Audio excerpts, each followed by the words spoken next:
বাংলা সিনেমায় জেফারের ইংরেজি গান গেয়ে বাংলাদেশের মেয়ে জেফার রহমান এর মধ্যে পরিচিত পেয়েছেন। ভিডিও দেখার সাইট ইউটিউবে তৈরি হয়েছে জেফারের শ্রোতা, কিন্তু বাংলা সিনেমায় ইংরেজি গানের ব্যবহার এখনও খুব একটা প্রচলিত হয়নি। তবে এবার বাংলা সিনেমায় সে ব্যতিক্রমটি ঘটাতে যাচ্ছেন জেফার। তিনি গাইলেন বাংলাদেশ ভারত যৌথ প্রযোজনায় নির্মিত ছবি সেনাপতিতে।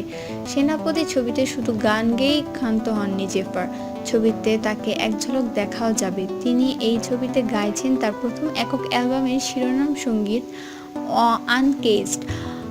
গানটির সঙ্গীতায়োজন করেছেন নাবিক হক। ছবির গল্পের প্রয়োজনে একটি গানেরই গায়িকা হিসেবে ছবিতে ঠোঁট মেলাতে দেখা যাবে জেফারকে। গত মাসের প্রথম দিকে গানের দৃশ্য ধারণের জন্য জেফারের কলকাতায় যান। সেনাপতি ছবিটির ভারত অংশের পরিচালনা করেছেন রিঙ্গো ব্যানার্জি, আর এই বাংলাদেশের অংশের পরিচালক মোহাম্মদ মুস্তফা কামাল রাজ।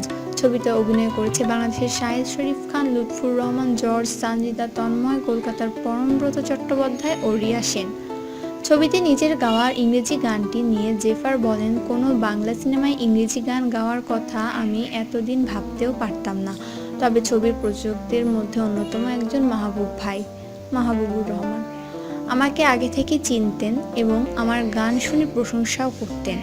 প্রস্তাবটি তিনিই দেন, তাই ইংরেজি গান করার এই সাহসটি করা। এর আগে জেফার প্রথম একক অ্যালবামের প্রথম গান হিসেবে অনলাইনে জাজ গানটি ছাড়ছেন। আনকেজড হতে যাচ্ছে তার অ্যালবামের দ্বিতীয় গান। নিজের প্রথম একক অ্যালবাম নিয়ে জেফার তার পরিকল্পনা জানান প্রথম আলোকে।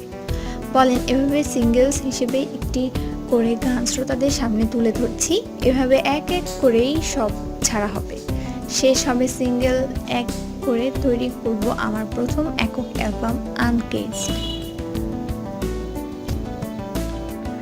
বিনোদনের সকল খবরাখবর পেতে আমাদের চ্যানেলটিতে সাবস্ক্রাইব করুন, লাইক, কমেন্ট ও শেয়ার দিতে ভুলবেন না।